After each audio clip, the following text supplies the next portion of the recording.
Hey, what's up, everybody? Welcome back to another episode of the Real Heroes Show. You got Cory and Nick with you here as always. And in today's video, we're talking big time spoilers for, very sadly, the penultimate episode of season 2 of Mythic Quest, which was entitled Juice Box. So if you haven't gotten the chance to check that one out yet, head over to Apple TV, watch the episode, then come back and see us. Nick, it looks like you might need a juice box after the weekend of sun you had in South Florida. Yeah, I had to make sure I didn't get dehydrated from the amount of vitamin D I absorbed. Yeah. It was overcast, but yet I look burnt. So that is a fact.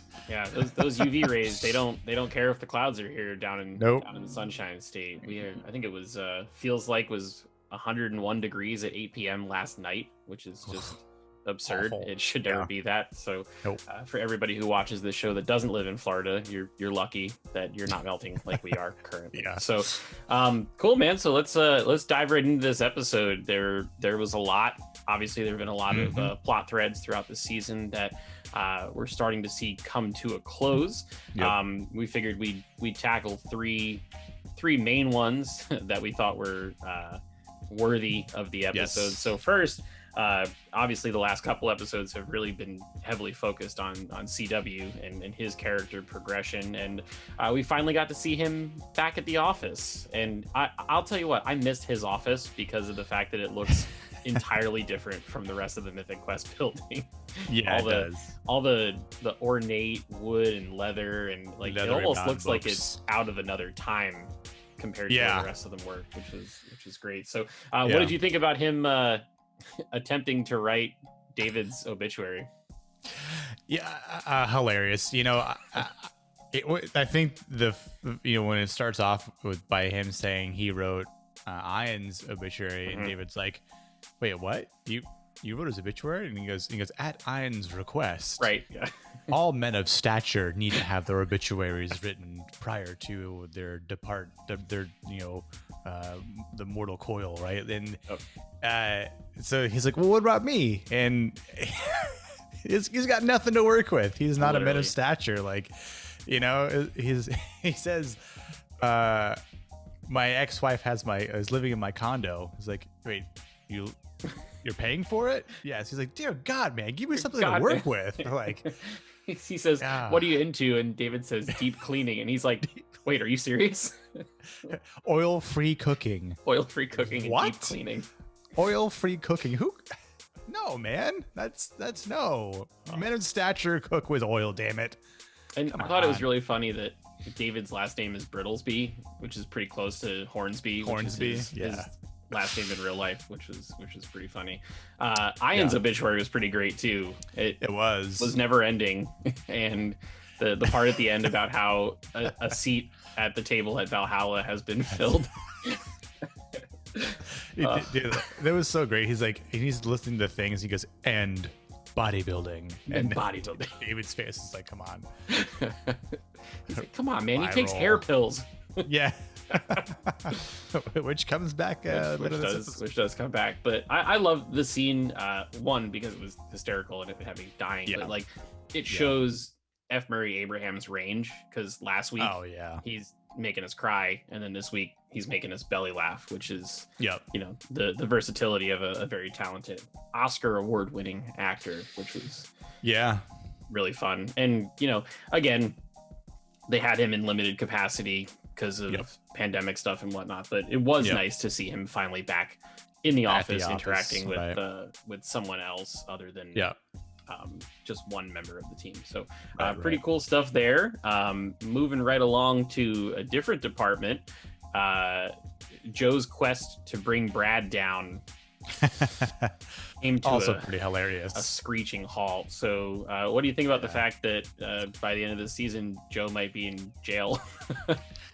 I feel like the power struggle between master and apprentice, between Joe and Brad, where Joe was trying to be like Brad, and then ends up trying to become Brad, more so because she's a shark after some little HR extravaganza, and It backfires. I was wondering if it was going to happen at some point, and this is the turning point, the turn of the tide. And again, like early on in the episode where Joe walks into David and Brad, and it gets kind of awkward because David's asking him like, "Hey, will you help me move?" He's like, "Wait, if you're helping me move, only nice people help people move. That means I'm a nice guy. I can't have that happen. I can't do this." Like, and then so David spills the beans to Joe like, "Oh, Brad's helping me move. I'm gonna have pizza and beer," and she just hysterically walks down the hallway. Aw, that's so sweet. Yeah. He's like, what? What's so funny? And Brad's like, nothing. And David's like, yeah, I'm gonna get him some pizza and some beer, and it's gonna be great. And Brad's like, I'm not fucking doing this. And then he's like, maybe, she's like, are you guys moving in together? And he's like, hey, that wouldn't be a bad idea. Poor Brad getting suckered into that.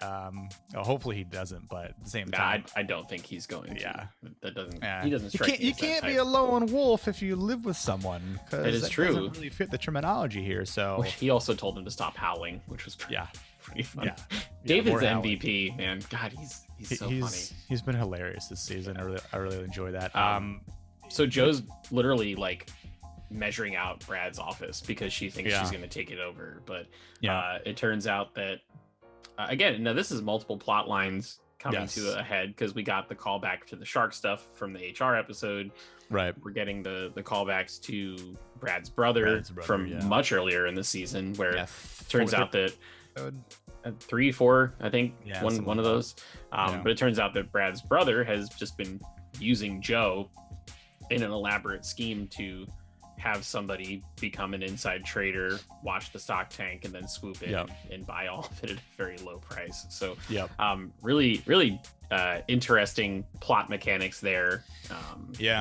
At the beginning, there were like, okay, these are very diced up episodes. They don't really 100% connect to each other, but now we're getting close to the end of the season. All of it is really starting to come through, and I loved it when Joe just started going fuck, and then David walked by and just, fuck you, David. So I wonder if I don't know if she'll go to jail, but I definitely think Brad's gonna have the upper hand and kind of control her and be like, now like he's the lion tamer, now little cub. Mind your manners. If she gets into trouble, he bails her out or something. And then for future plot, he's got her underneath his thumb. Right.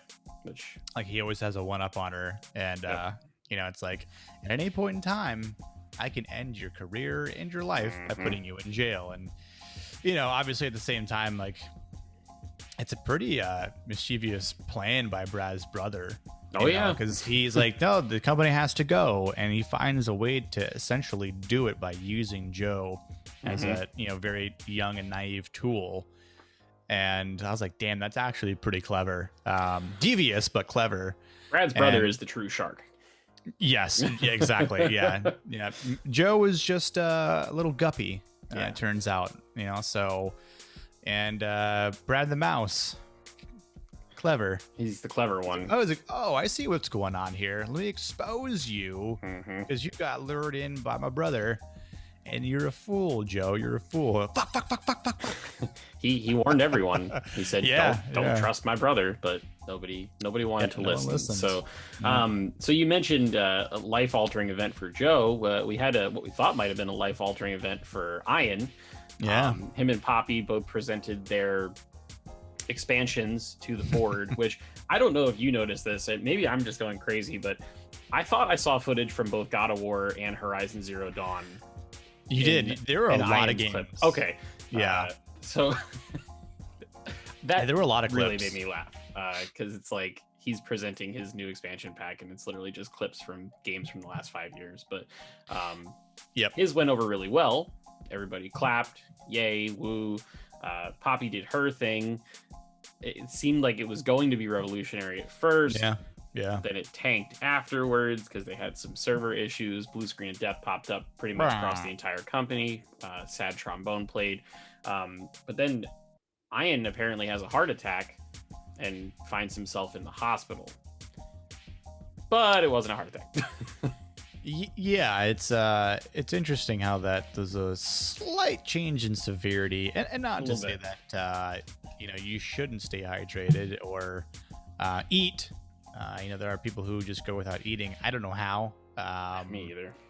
Like, your stomach growling should be one thing, and then of course, I mean, when Poppy makes the joke to Ian about, you're trying to become more vascular or whatever, No, I'm vascular enough. He goes, I don't need to, go on a more caloric deficit, and she just rages on that.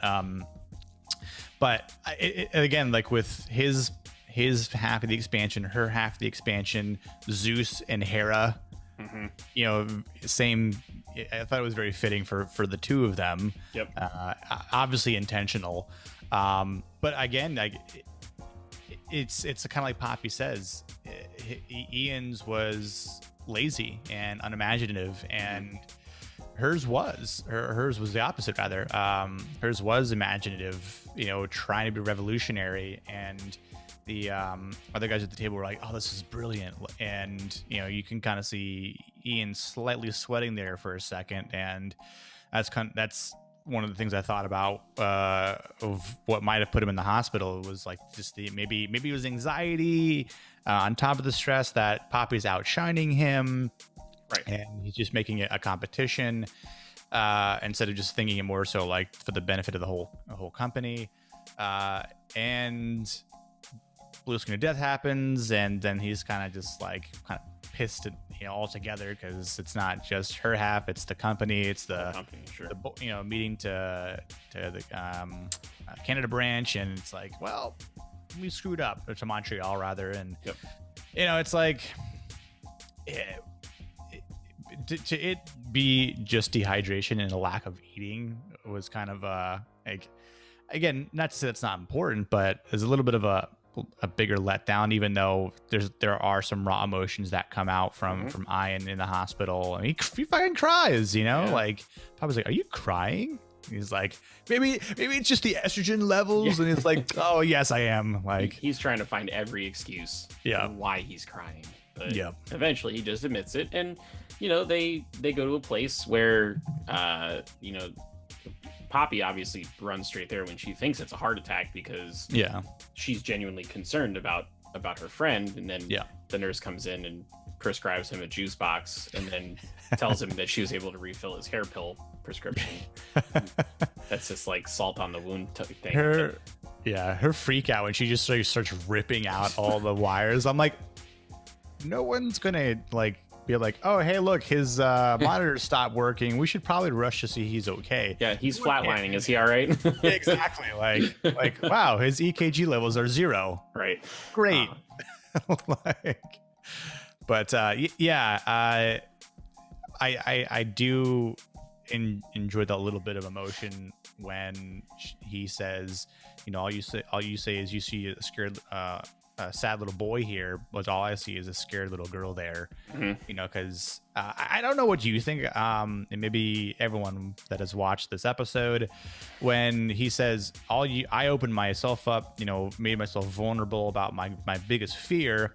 And when it came to you, all you said was, I'm afraid of singing in front of people, and that was it. Almost like that was a cop out, maybe not what Ian wanted to hear or expected to hear as her greatest fear. And I don't know if there's more to it that Poppy isn't saying. Like, it almost looked like there is. She was keeping something deeper inside, and she was just kind of using that like, well, it's something that I don't like doing, but it's not something that is my biggest fear, right? Like, it wouldn't make me pass out from anxiety, so I wonder if we'll see that. I wonder if we'll actually get to hear what Poppy's biggest fear is, maybe in the finale. It's possible. I think that in that HR episode, she just quickly went to something that makes her uncomfortable, but isn't like the worst thing for her. But then it was kind of sweet that even though she doesn't like singing in front of people, at the end of the episode, she's helping sing Ian to sleep and petting his head and everything, which I was real nervous for a minute, because I thought they were going to go down like the possible romance road, which I don't want between the two of them, right? I think that would be silly if that would be like a lazy writing crutch if they went there. So I got real nervous. But then when she's about to storm out, and Ian's kind of coming down on her, he refers to himself as her best friend, and I was like, okay, good. So the romance thing is off the table. This is just two people who deeply care about each other, and it doesn't have to be in like a a physical or a romantic type way. Right. Which to me made that moment even nicer, because it's just one person helping another person, and they're not really gaining anything from it. So it was really good stuff. And then they played Rainbow Connection, which is like, I don't know what it is about that song, but it's just so light and pure. All I can think of is Kermit and Jim Henson singing it together. When I hear that, I'm like, damn it, that's a good one. They got me. So I thought it was kind of slightly funny when she starts singing in I forget what language it is, Tagalog. Yeah, it's whatever her father would sing to her. Her father would sing with her, right? And kid. And I thought it was sweet, and it turns over and he goes, maybe not that song, like maybe something in English, something I can understand. Something that has like the emotional connection that's soothing, and so she just comes up with that, and I thought it was pretty funny. But great way to end the episode. Really at this point, who the hell knows what's going to happen next week? I don't know, but I'm bummed out that it's over. I know. This has been a very fun season to cover. Looking forward to seeing what the 9th episode brings, and hopefully a 3rd season green light that comes shortly after that. So out of 10, where are you scoring this one? I'm gonna I was trying to toy around with this because based on the last 2 episodes, as much as I enjoyed this episode, I felt like this episode was hard. Like the last 2 episodes were very hard to follow up with, just because of the writing and everything that was involved in it. And I know it's not super directly on the path of this whole season, like the current present time, but I'm gonna give it a solid 8. Okay. 8 out of 10. Yeah, I was gonna say probably like a 8.5, just because I liked how they weave the writing back into some of the stuff from earlier in the season, and it made some of those other episodes matter more, which is cool. The gang is getting back together, and I laughed at this one more than I did the last couple, because the last couple, while they were terrific, they leaned more towards drama than comedy. So I was happy to kind of get back to MQ basics for a little bit, and realistically, our scores out of 10 are kind of like, whose line is it anyway? It's all made up and the points don't matter. So, we like the episode, we like the show, damn it, and they need to they really need to going. Give it the green light for a 3rd season. I can't imagine why they wouldn't, but I mean, I feel like it's going to be inevitable after all the positive buzz that it got this year. Only time will tell on that one. So that's going to wrap things up for this video. If you guys have watched this episode, we'd love to hear from you. Let us know your thoughts in the comments below. If you'd like to support the channel, go ahead and like this video if you haven't already. Subscribe to the channel if you're new. Turn on those notifications so that way you never miss a new video. And until next time, see you guys in the next video. Peace.